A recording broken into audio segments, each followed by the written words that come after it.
El año es 180 después de Cristo. En un campamento militar a orillas del río Danubio, cerca de la ciudad que hoy conocemos como Viena, un hombre agoniza sobre un catre de campaña. No hay mármol a su alrededor. No hay columnas doradas ni sirvientes perfumados. Solo tiendas de lona, el olor del barro y del frío, y el sonido distante del viento que baja desde las montañas del norte. El hombre tiene 58 años. Lleva casi 2 décadas gobernando el imperio más poderoso que el mundo ha conocido jamás. Ha dirigido ejércitos. Ha administrado justicia durante años sin interrupción. Ha visto morir a su esposa, a la mayoría de sus hijos, a su hermano adoptivo, a sus maestros, a sus amigos. Y ahora, en este lugar inhóspito, lejos de Roma, lejos de todo lo que amaba, este hombre cierra los ojos por última vez. Pero antes de morir, hace algo que ningún otro emperador en la historia de Roma había hecho. Pide que no prolonguen su vida, que lo dejen ir, que no se haga nada para retrasarlo. Y luego se vuelve hacia la pared y en silencio, como había vivido gran parte de su vida interior, desaparece. Este hombre era Marco Aurelio, el último de los grandes emperadores de Roma, el filósofo que gobernó el mundo, el hombre que tuvo todo el poder imaginable y que, sin embargo, escribió en sus diarios privados que el poder no significaba nada si no se usaba para el bien. Esta no es la historia de un héroe sin defectos. Es la historia de un ser humano real que tuvo que cargar con un peso que nunca pidió, que luchó guerras que odiaba, que perdió a quienes más quería, que cometió errores enormes y que, a pesar de todo, intentó cada día ser una persona mejor y que dejó escrito cómo lo hizo, para que tú, 19 siglos después, pudieras leerlo esta noche. Bienvenido o bienvenida. Antes de continuar, me hace mucha ilusión saber desde dónde me escuchas esta noche. Deja un comentario con tu país o tu ciudad. Es una de las cosas que más me gusta de hacer esto. Imaginar a personas de lugares completamente distintos escuchando la misma historia en la oscuridad, antes de dormir. Y si este tipo de contenido te acompaña por las noches, suscríbete al canal y deja un like. Me ayuda muchísimo a seguir haciendo esto con el rigor y la calma que merece.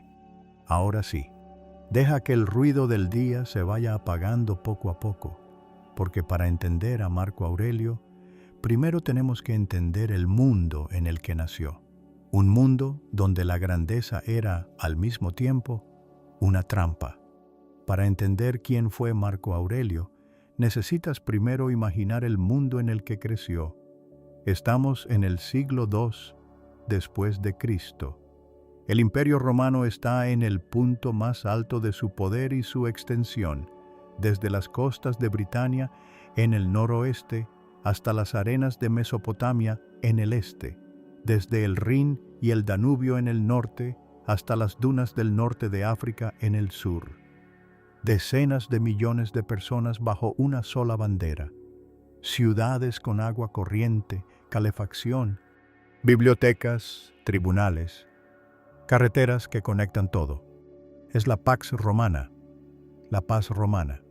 Y en el centro de todo esto hay una ciudad, Roma. En el año 121, cuando Marco Aurelio nació, Roma era la ciudad más grande del mundo. Más de 1 millón de personas vivían entre sus 7 colinas. Sus calles eran un laberinto de comercios, templos, termas y palacios. Sus foros eran el centro político del planeta. Su lengua, el latín, era el idioma de la ley, la medicina, la filosofía y el poder en todo el mundo conocido.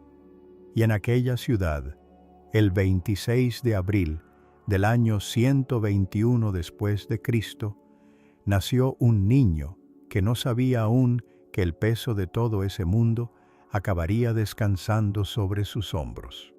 Su nombre completo era Marco Annio Vero, y el destino ya tenía planes para él.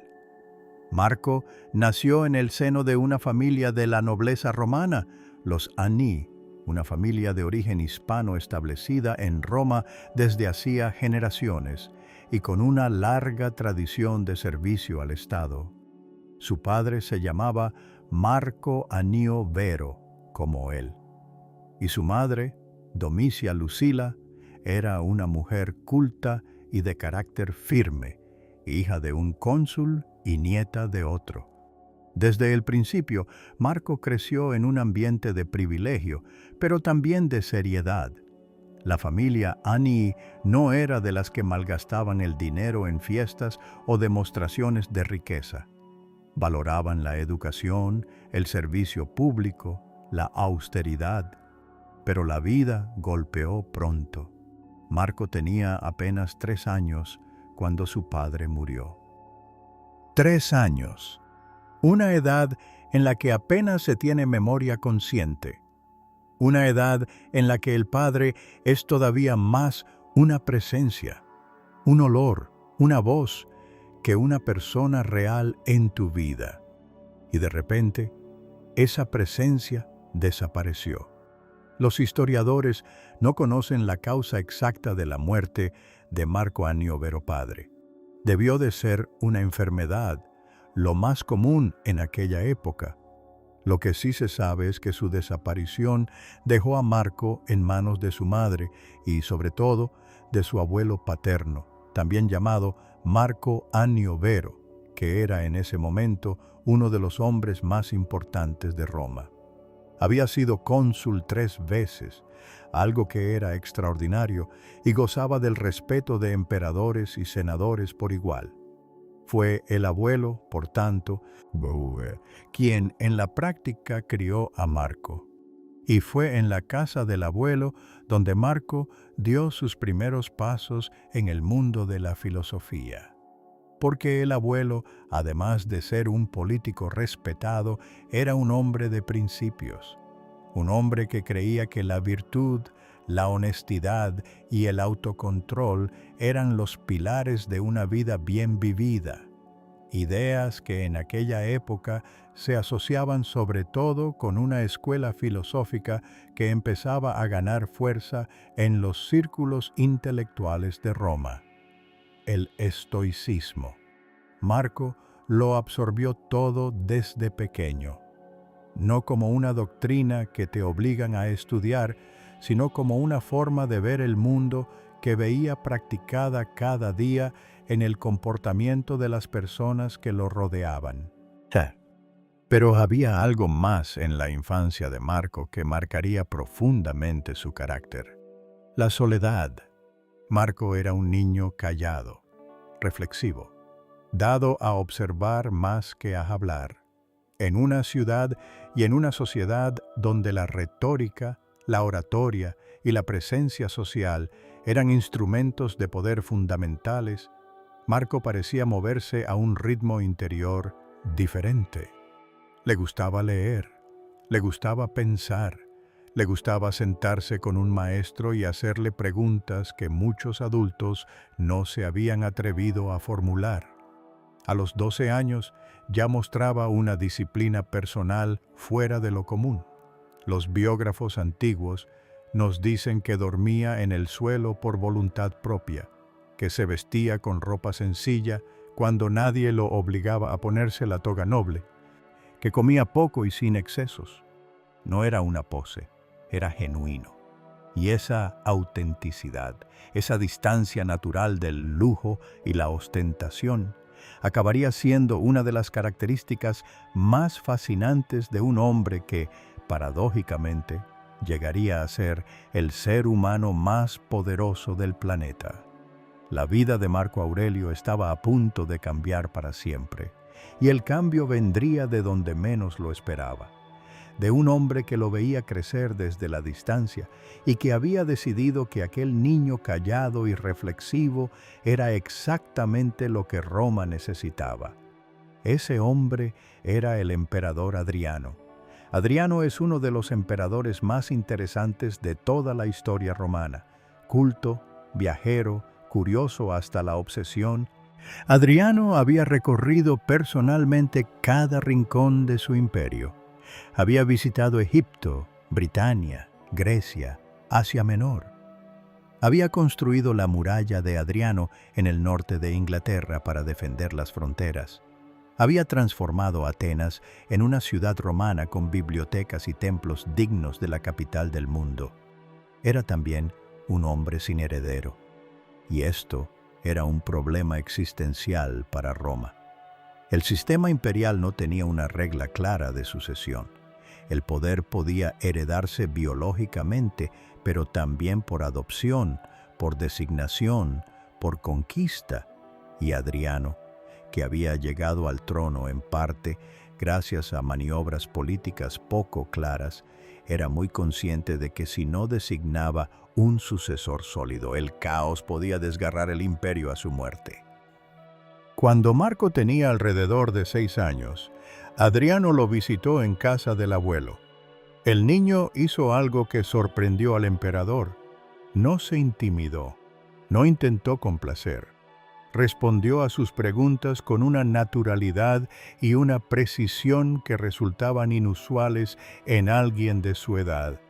Adriano quedó impresionado, tanto que lo apodó cariñosamente Verissimus, que en latín viene a significar algo así como el más verdadero, el más auténtico, un apodo que en el fondo era un diagnóstico de carácter. Aquel niño no fingía. Años después, cuando Marco tenía 17, Adriano tomó una decisión que cambiaría el curso de la historia de Roma. Adoptó a un hombre llamado Antonino Pío como su heredero, pero con una condición: que Antonino, a su vez, adoptara a 2 jóvenes para asegurar la continuidad del poder. Uno de ellos era Marco. El otro era un niño llamado Lucio Vero, hijo de un senador fallecido al que Adriano también había querido honrar.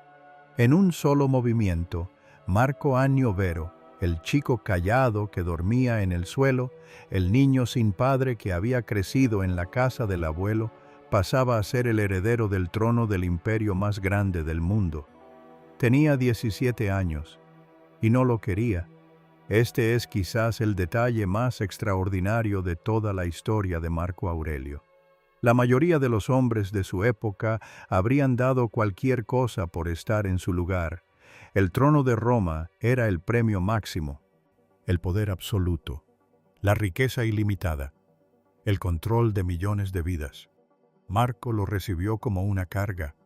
Sus cartas y sus escritos posteriores lo confirman. Nunca buscó el poder. Nunca lo disfrutó como un fin en sí mismo. Siempre lo vivió como una responsabilidad, un deber que había que cumplir con la mayor integridad posible, pero que en ningún caso era algo que deseara para sí mismo. Esto lo hace diferente, radicalmente diferente de casi cualquier otra figura de poder en la historia humana. Pero antes de convertirse en emperador, Marco tenía que aprender. Y Antonino Pío, su nuevo padre adoptivo, resultó ser uno de los mejores maestros que podría haber tenido. Antonino Pío gobernó Roma durante más de 20 años, y su reinado fue tan pacífico y bien administrado que los historiadores posteriores lo incluyeron en la lista de los 5 buenos emperadores. Era un hombre tranquilo, metódico, profundamente ético. Gobernaba sin teatralidad, sin guerras innecesarias, sin purgas ni ejecuciones. Administraba el Estado con la misma calma con que un buen padre administra una familia numerosa. Y a Marco le dio algo que ningún otro mentor podría haberle dado: tiempo. Tiempo para estudiar, tiempo para pensar, tiempo para formarse no solo como político, sino como filósofo. Porque durante estos años, Marco encontró al hombre que más influiría en su vida intelectual. Su nombre era Epicteto. Bueno, no Epicteto directamente, porque Epicteto había muerto unos años antes. Pero Marco llegó a sus ideas a través de sus escritos y sobre todo a través de un maestro llamado Junio Rústico, que le entregó personalmente las enseñanzas del filósofo esclavo que se había convertido en uno de los grandes pensadores del mundo antiguo. Epicteto había nacido esclavo. Había sido torturado por su amo, que le rompió la pierna deliberadamente para demostrar su poder sobre él.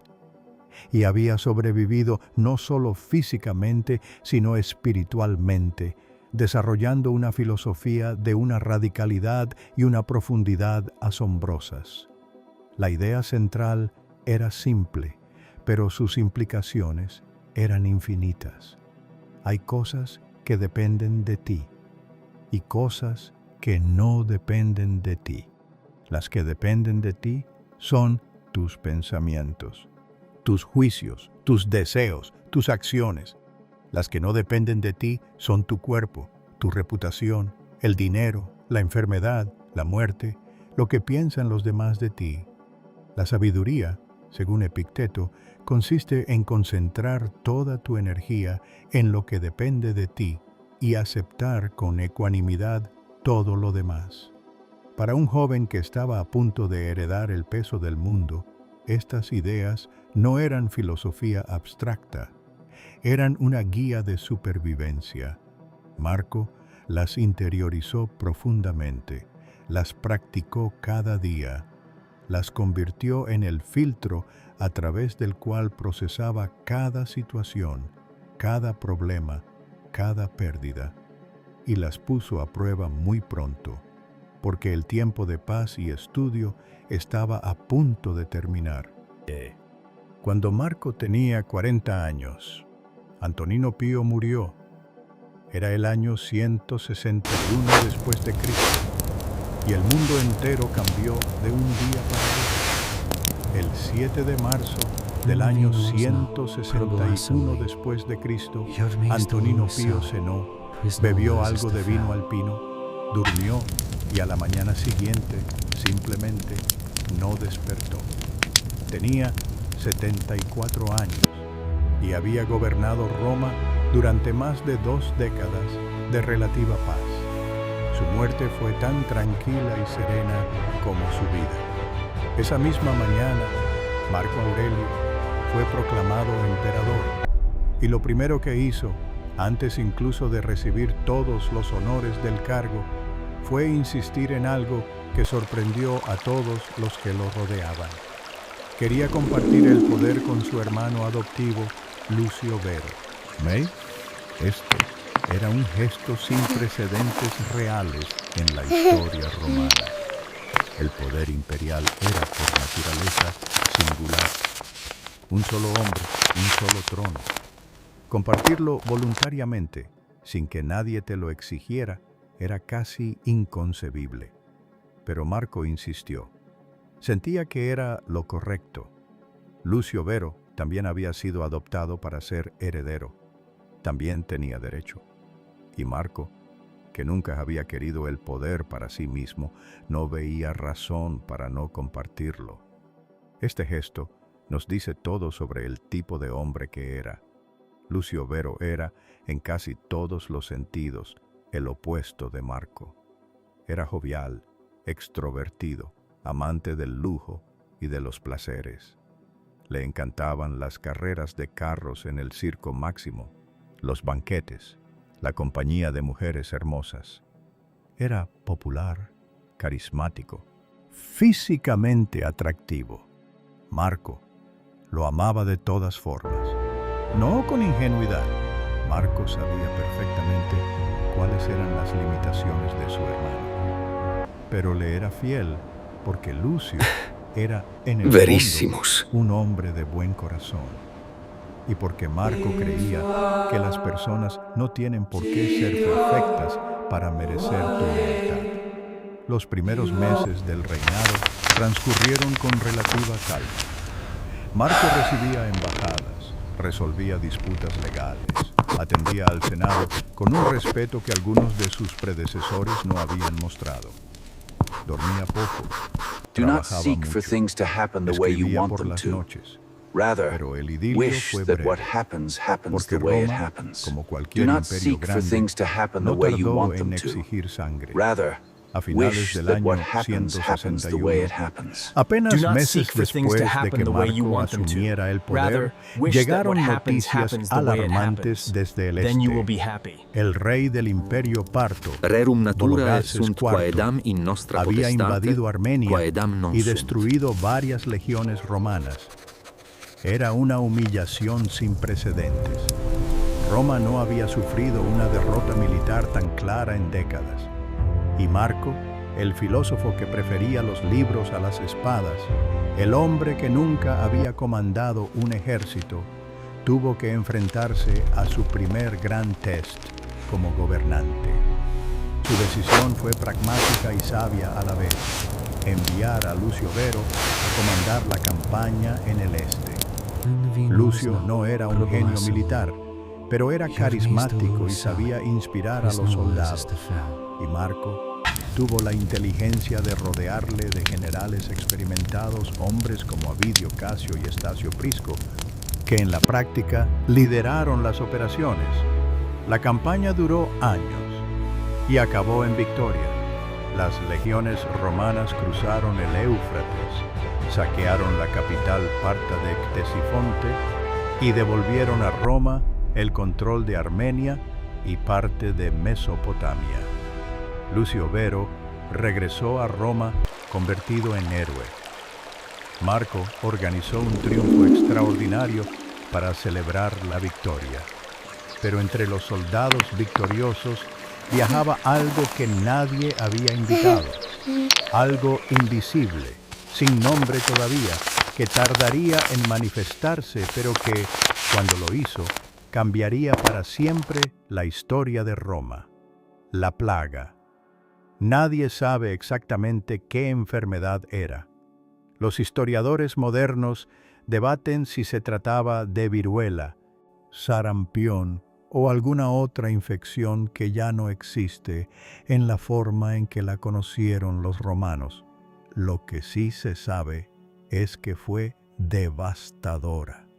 La llamamos la plaga antonina, en honor a la familia imperial de Marco, y fue, junto con las guerras marcomanas, la mayor crisis que tuvo que enfrentar su reinado. Los soldados que regresaban del frente oriental la trajeron consigo sin saberlo. Primero llegó a las guarniciones militares de las fronteras. Luego viajó con las caravanas comerciales a lo largo de las grandes calzadas romanas. Y finalmente llegó a Roma, a la ciudad de 1 millón de personas.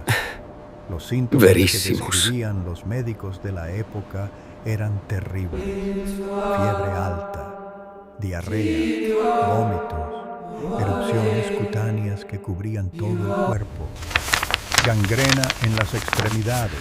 Los afectados morían en días, a veces en horas. En el punto álgido de la epidemia, morían en Roma entre 2.000 y 5.000 personas al día. Do not Imagina seek for caminar things por to una happen the ciudad way you want donde them cada to. amanecer hay Rather, 5.000 wish that what cadáveres happens más que el happens the way día it happens. anterior. Do not Donde seek los for carros things que to happen the way transportan you want them mercancías to. por la noche Rather, se usan de wish madrugada that what para happens transportar happens the cuerpos. way it happens. Donde el Do not olor seek a for things to happen the enfermedad way y a you want them muerte to. se Rather, mezcla con wish el that what humo happens de las happens the way piras it happens. funerarias. Then you will be Marco happy. Aurelio lo vivió desde dentro. Rerum No naturae huyó sunt a una quaedam villa in nostra campestre, potestate, como habrían quaedam hecho non muchos sunt. otros en su lugar. Se quedó en Roma. Organizó la respuesta del Estado. Distribuyó médicos por los barrios más afectados. Abrió los edificios públicos para los enfermos. Organizó los entierros cuando los ciudadanos ya no podían costearlos. Y escribió sobre ello, no de manera grandilocuente, no como un gobernante que quiere pasar a la historia por su respuesta heroica, sino en sus notas privadas, en ese diario íntimo que hoy conocemos como las Meditaciones, con la sobriedad y la precisión de alguien que intenta procesar lo que está viviendo. Una de las frases más famosas de Marco Aurelio, surgida probablemente en este período, dice algo así: la pérdida no es más que el cambio, y el cambio es la alegría de la naturaleza. No es resignación, no es indiferencia, es el intento desesperado y honesto de un hombre que ve la muerte a su alrededor cada día, de encontrar una manera de seguir funcionando sin romperse por dentro. La plaga duró años, décadas en realidad. Tuvo olas sucesivas que golpearon el imperio en distintos momentos. Se calcula que en total mató entre 5 y 10 millones de personas en todo el territorio romano, quizás más. Y mientras Marco intentaba gestionar la catástrofe sanitaria, llegó desde el norte la segunda amenaza, la amenaza que convertiría el resto de su reinado en una guerra casi permanente. Los bárbaros habían cruzado el Danubio. Para entender las guerras marcomanas, necesitas entender la geografía. El Imperio Romano tenía dos grandes fronteras naturales, el río Rin en el noroeste y el río Danubio en el noreste. Al otro lado de esos ríos vivían las tribus germánicas, una constelación de pueblos con distintos nombres: marcomanos, cuados, lombardos, vándalos, sármatas, yácigas. Durante generaciones, Roma había mantenido a raya a estas tribus mediante una combinación de fuerza militar, diplomacia, sobornos y la simple presencia disuasoria de sus legiones en la frontera. Pero algo había cambiado. La plaga había diezmado las legiones romanas de frontera. Las guarniciones que normalmente cubrían el Danubio estaban bajo mínimos.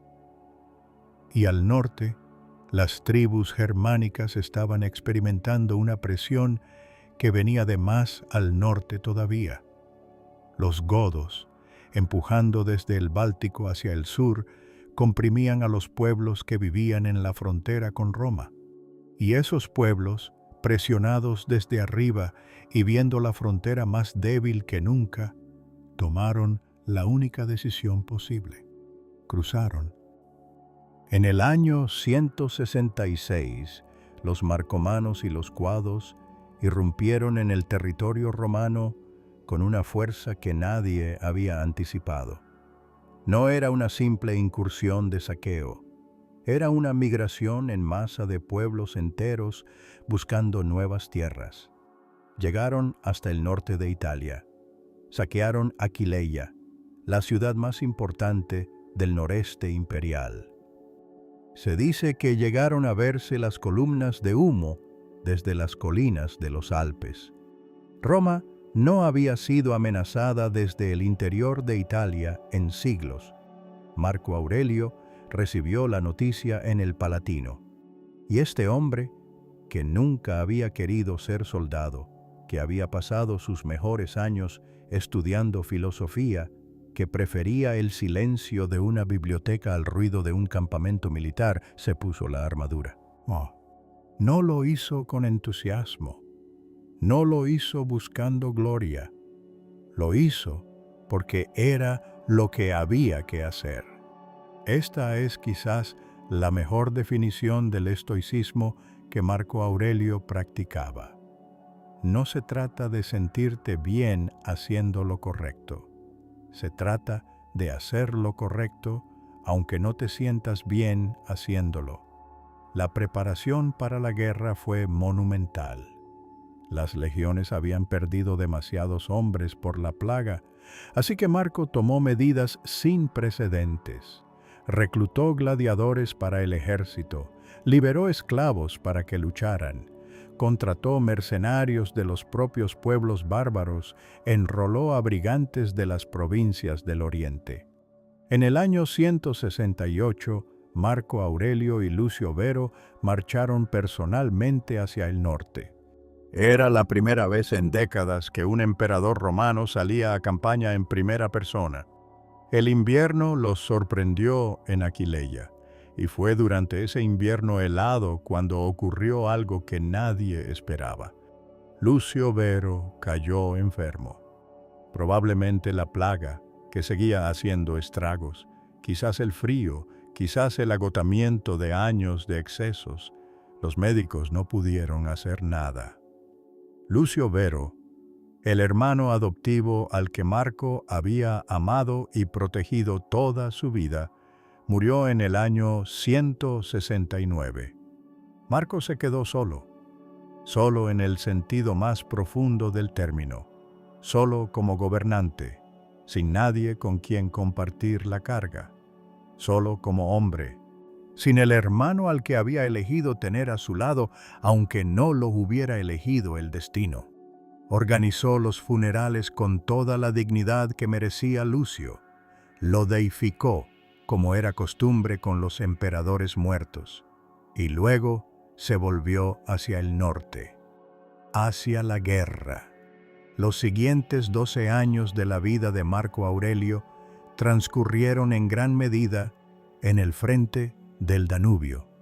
12 años de campañas militares, de inviernos en tiendas de campaña, de decisiones que implicaban la vida y la muerte de miles de personas, de noches escribiendo en sus cuadernos mientras fuera se oía el viento y a veces los gritos de los heridos.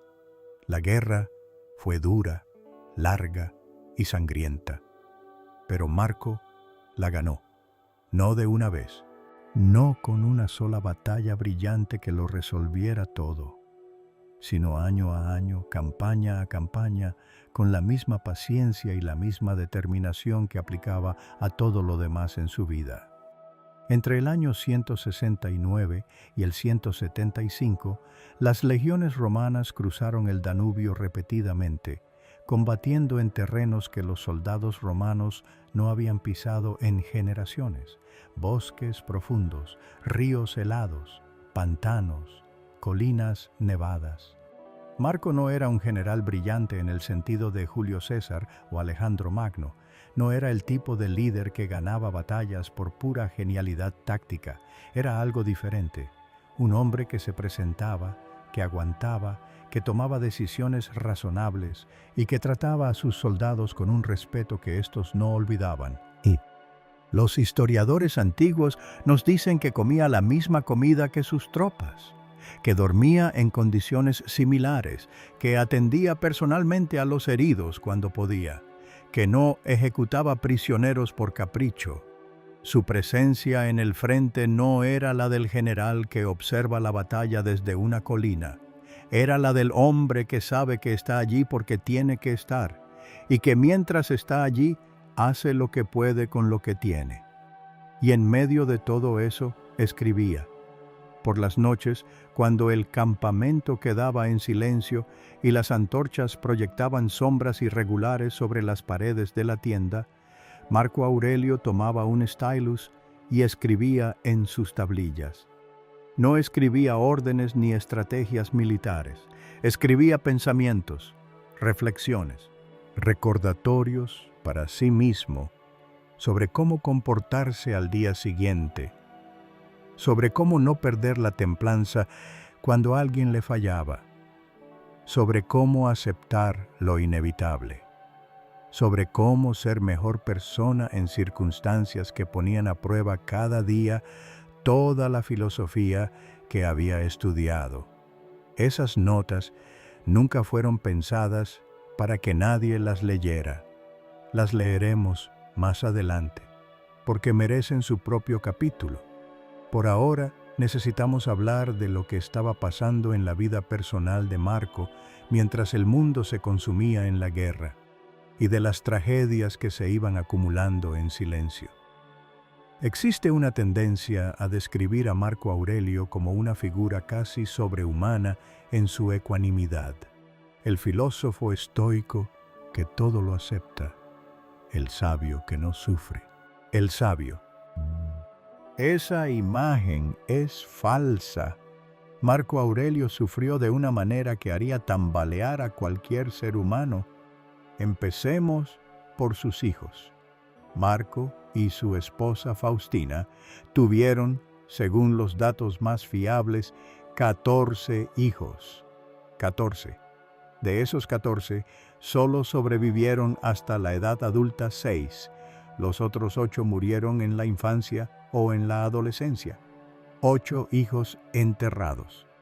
En una época sin antibióticos, sin vacunas, con una plaga recorriendo el imperio, la mortalidad infantil era brutal incluso para las familias más ricas y poderosas.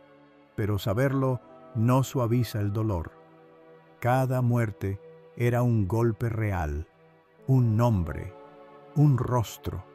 Una vida que se había iniciado con promesas y que la enfermedad o el accidente borraban sin aviso. Marco Aurelio escribió en sus meditaciones sobre la muerte de los niños, no de manera sentimental, de manera filosófica, como intentaba abordar todo, pero la insistencia con que regresa al tema, la frecuencia con que intenta convencerse de que la muerte de un ser querido es natural, es parte del proceso del universo, que lo que fue dado puede ser retirado, revela a un hombre que está luchando activamente con un dolor muy concreto. Nadie escribe tanto sobre aceptar la pérdida de los hijos si no ha perdido hijos. Luego estaba el asunto de Faustina.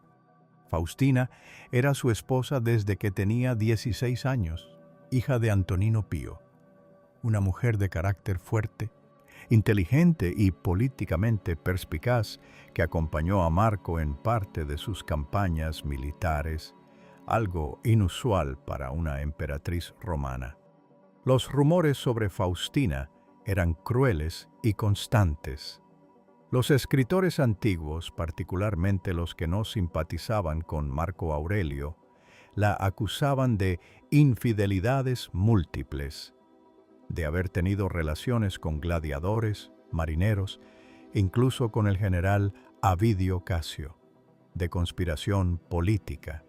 Marco Aurelio nunca repudió a Faustina, nunca. En una época en que los emperadores divorciaban a sus esposas por mucho menos, en una época en que los rumores sobre la conducta de una mujer podían destrozar una reputación.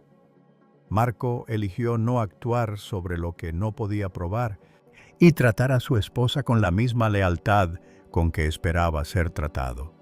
Cuando Faustina murió en el invierno del año 175, durante una de las campañas orientales, Marco la hizo divinizar, la honró públicamente, la lloró en privado, y en sus meditaciones hay una sola mención a ella, una sola, pero en esa mención hay más emoción contenida que en páginas enteras de cualquier otro escritor. La mujer que fue tan obediente, tan afectuosa, tan sencilla. Obediente no en el sentido servil de la palabra, sino en el sentido de alguien que se mantenía fiel a su naturaleza, que no cambiaba según soplaba el viento. Marco Aurelio la amó, y su muerte fue otra herida más en una vida que acumulaba heridas con una regularidad brutal. Y su padre muerto a los 3 años, su abuelo que lo había criado, Adriano que lo había elegido, Antonino Pío, su padre adoptivo y modelo de gobierno, Lucio Vero, su hermano, 8 hijos, y ahora Faustina. El filósofo estoico decía que la pérdida es natural, que el sabio acepta lo que no puede cambiar. El hombre que había debajo de ese filósofo lloraba y seguía adelante, porque no hacerlo no era una opción. El año 175 trajo algo que Marco Aurelio no había anticipado. Avidio Casio, uno de los mejores generales del Imperio Romano, el hombre al que Marco había dado el mando de las legiones de Oriente, el hombre al que había confiado la seguridad de una de las regiones más importantes del imperio, se rebeló. Se autoproclamó emperador. Los motivos exactos de la traición son debatidos hasta hoy. Puede que Casio creyera genuinamente que Marco estaba muerto o demasiado enfermo para gobernar.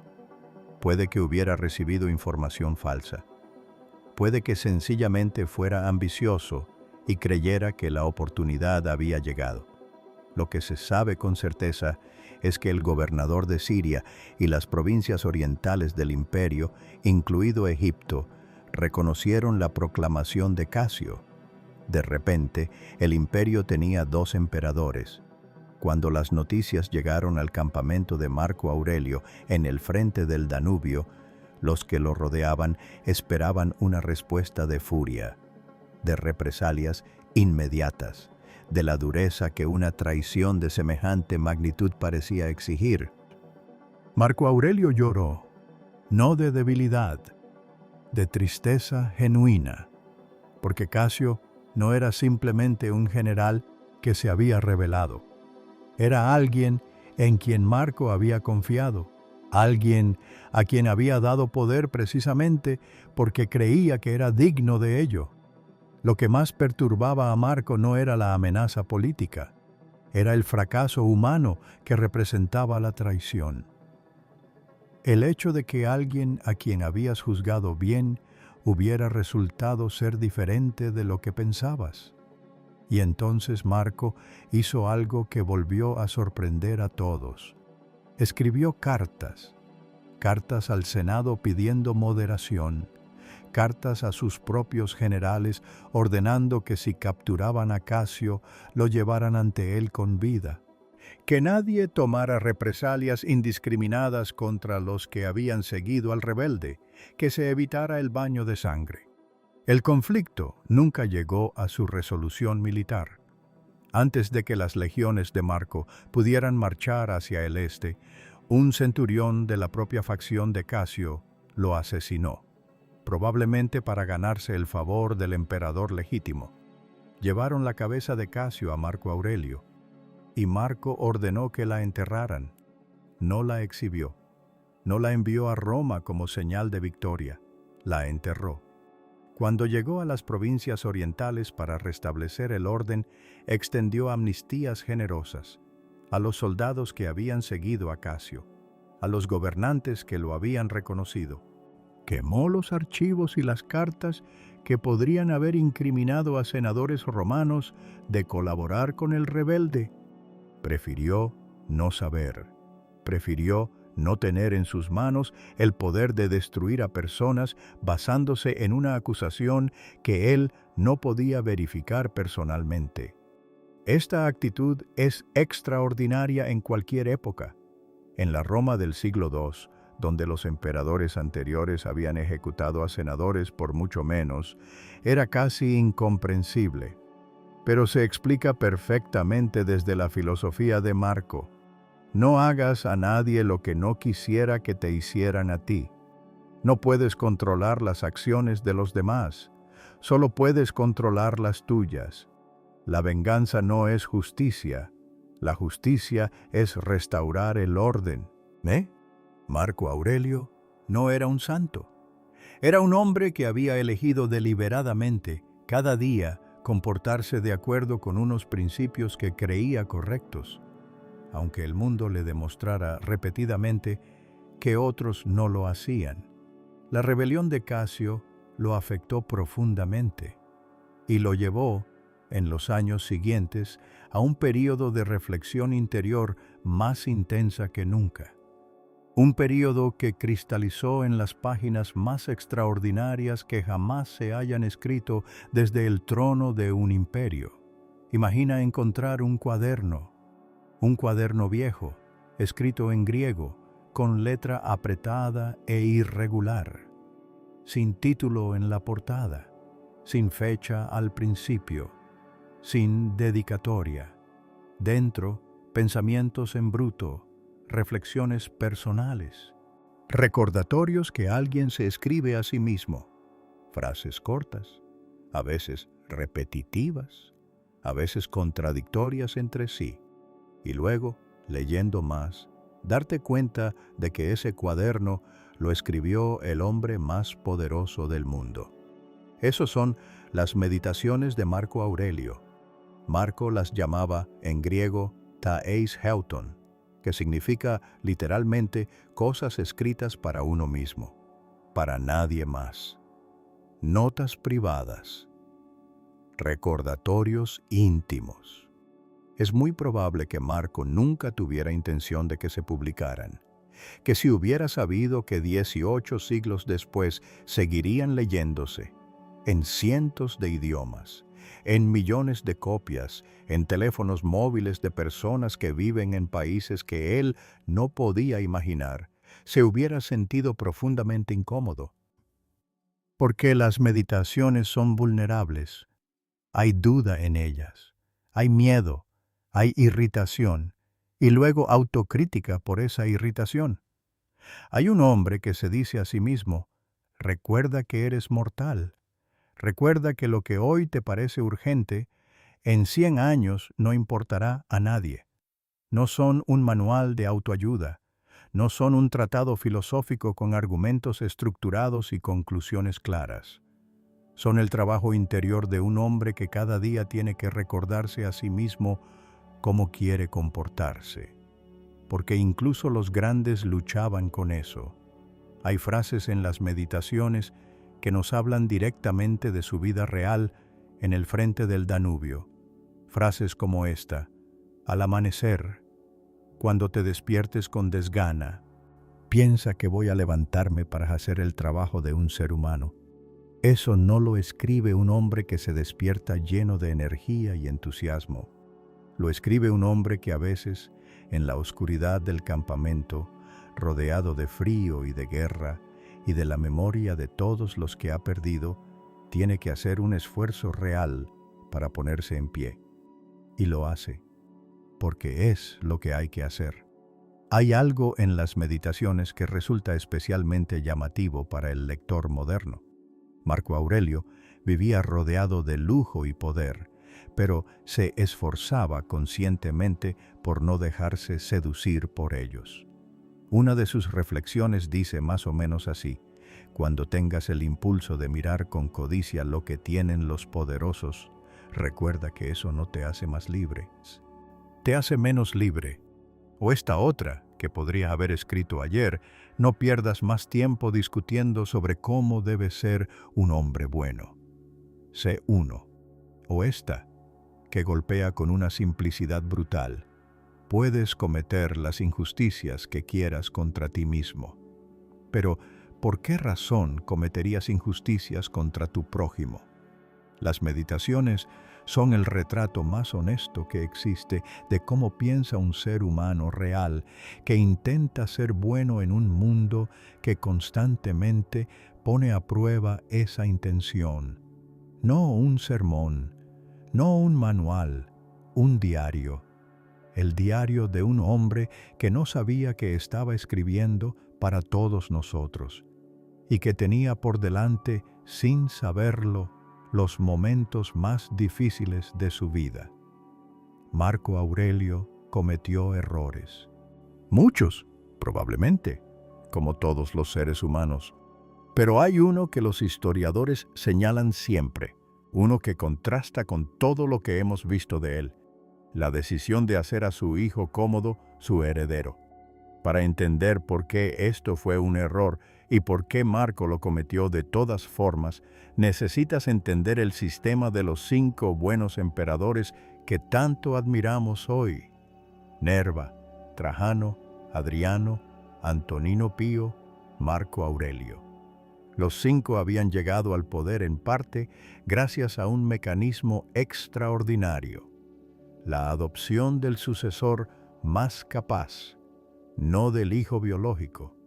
Adriano había sido adoptado por Trajano. Antonino Pío había sido adoptado por Adriano.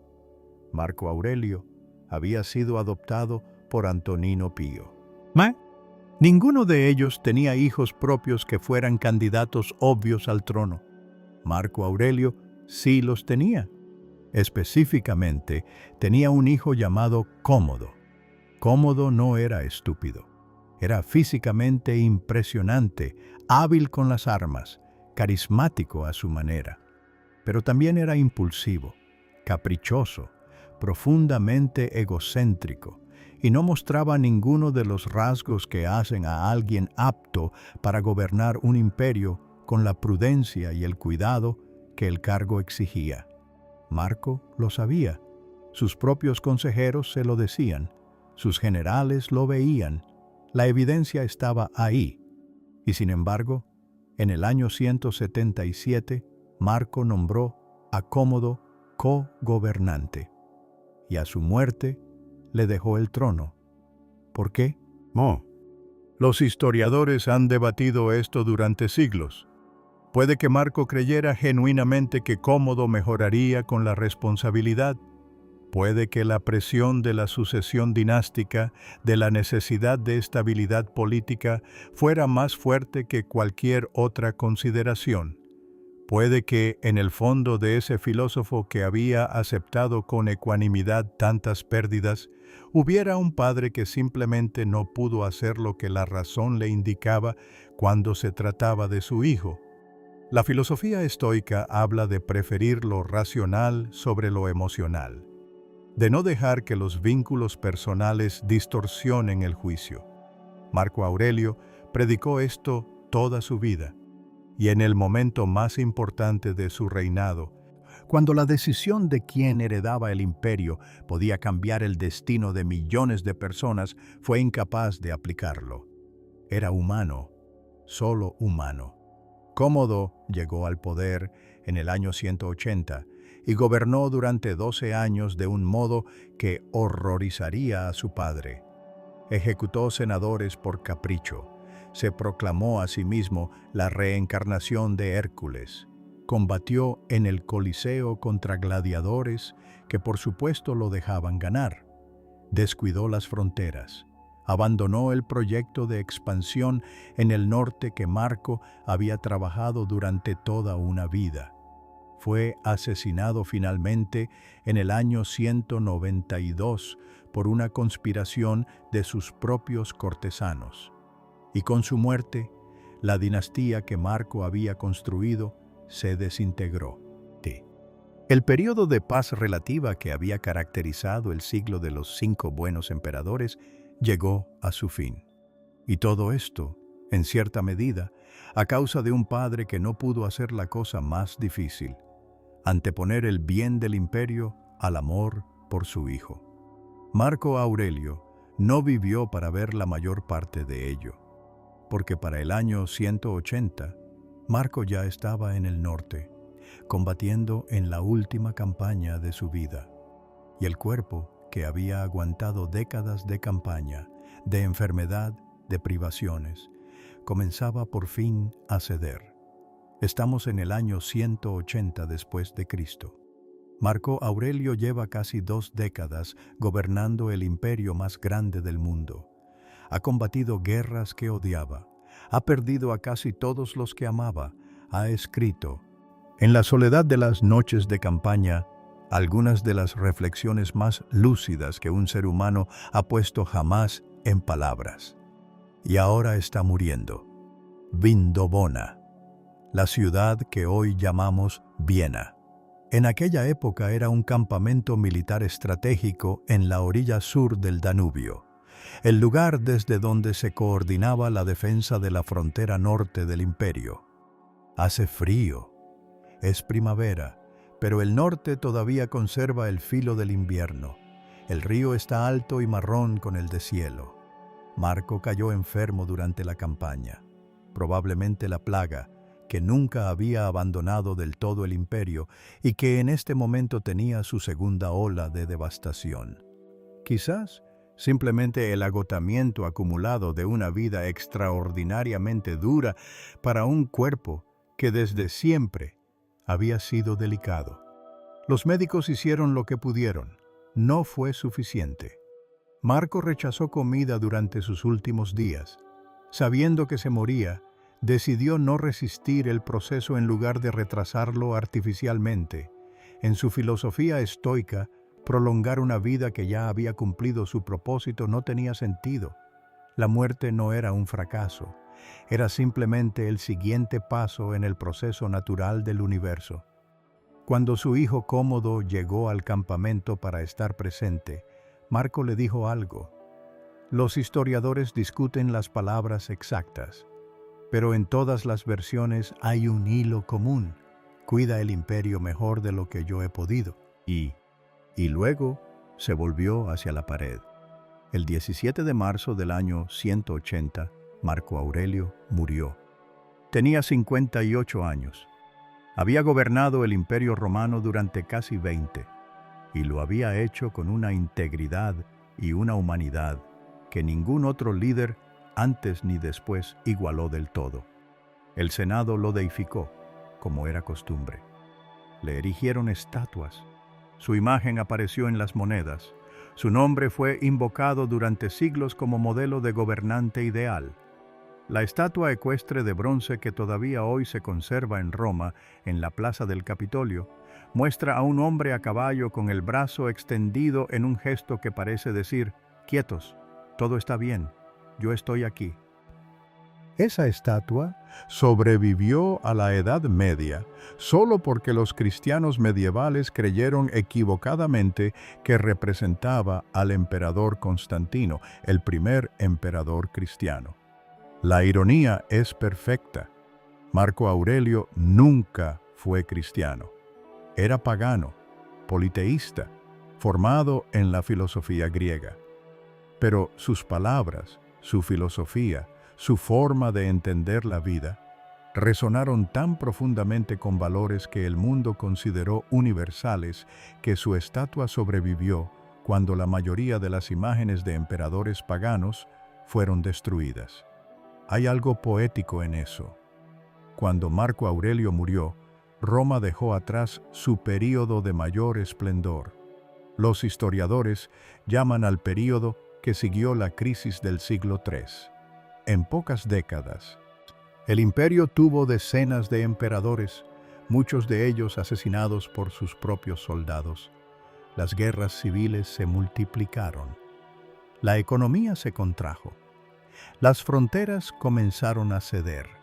El contraste con el período de los 5 buenos emperadores es tan dramático que el historiador Edward Gibbon, que escribió en el siglo XVIII la historia más influyente del mundo romano, consideró el período de Marco Aurelio como el momento en que el declive de Roma comenzó a ser inevitable. No porque Marco hubiera fallado, sino porque su tipo de liderazgo era tan raro, tan dependiente de la virtud personal de un individuo, que era prácticamente imposible de reproducir en serie. El imperio que Marco había mantenido unido a base de trabajo duro, sabiduría filosófica y voluntad de acero, comenzó a deshacerse en cuanto ya no había nadie en el trono con esas mismas características. Pero Marco Aurelio dejó algo que ningún imperio puede destruir: sus palabras. Las meditaciones sobrevivieron de manera casi milagrosa. El manuscrito más antiguo que conservamos data del siglo X, casi 800 años después de la muerte de Marco. Nadie sabe exactamente cómo sobrevivieron esos textos a las guerras, los incendios, las invasiones y el colapso del mundo romano. Simplemente sobrevivieron.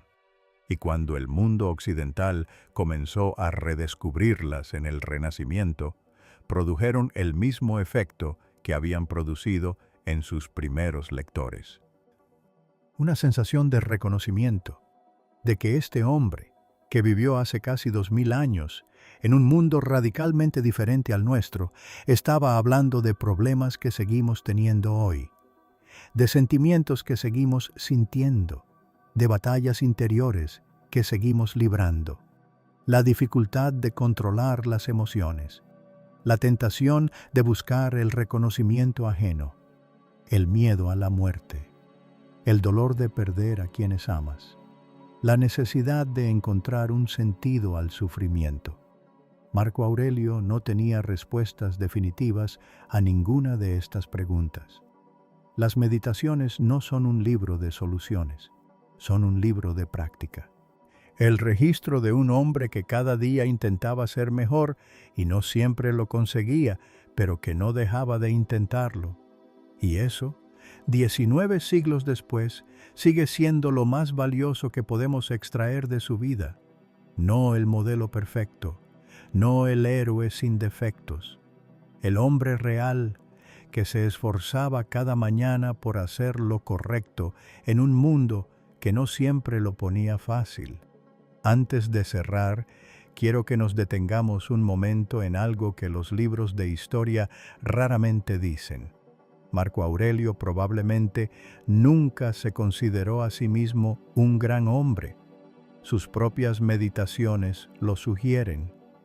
Una y otra vez se recuerda que es pequeño, que el tiempo lo borrará, que los grandes emperadores que lo precedieron, Alejandro, César, Augusto, están hoy tan muertos y olvidados como los hombres más anónimos de su época, que la fama es temporal, que la gloria es temporal, que el único valor real de una vida es la calidad de las acciones que la componen, no el recuerdo que dejan. Escribió esto: pronto serás ceniza u huesos, y o bien un nombre o ni siquiera un nombre, y el nombre no es más que ruido y eco.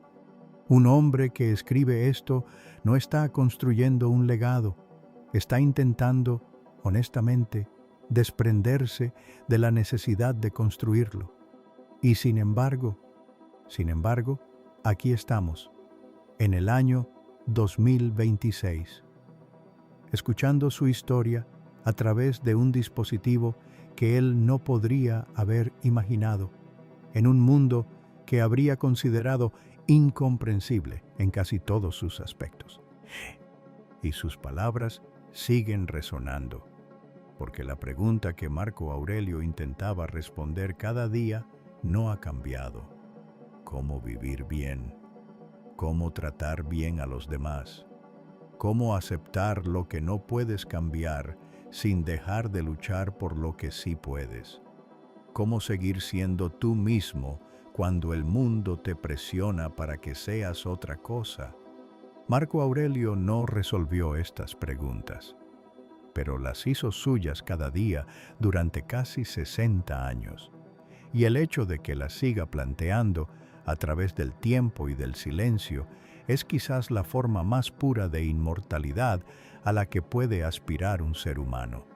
No el mármol, no las estatuas, no los libros de historia, sino la pregunta que alguien que ya no existe te deja dentro cuando acabas de escuchar su historia. Y esa pregunta esta noche es para ti. ¿Qué parte de lo que vivió Marco Aurelio reconoces en tu propia vida? ¿Cuál de sus ideas, de sus batallas, de sus errores te habla directamente? Déjalo en los comentarios si quieres. Y cuéntame también desde qué país me estás escuchando esta noche. Me hace más ilusión de lo que imaginas saber que hay alguien al otro lado de esta pantalla, en algún lugar del mundo, en la oscuridad de su habitación, acompañado por la historia de un hombre que intentó cada día